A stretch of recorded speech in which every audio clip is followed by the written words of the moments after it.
सुबह के बज रहे हैं 5:10 और हमारी 24 घंटे से शूटिंग चल रही है और अब वापस से मैं टचअप करा रही हूँ, फ्रेश मेकअप करा रही हूँ दूसरे शॉट के लिए, है ना? हाँ जी, और हम लोग 24 घंटे हो गए से ऑलमोस्ट। ऊपर काम कर रहे हैं और मुझे लग रहा है अभी ये सेकेंड डे का सवेरा देख के हम लोग का पैकअप होने वाला है। ठीक है, हाँ जी, ठीक है। ठीक है, इसी का नाम जिंदगी है।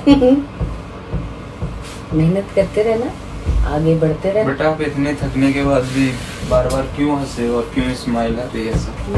मुझे हंसी आ रही है हाँ। क्योंकि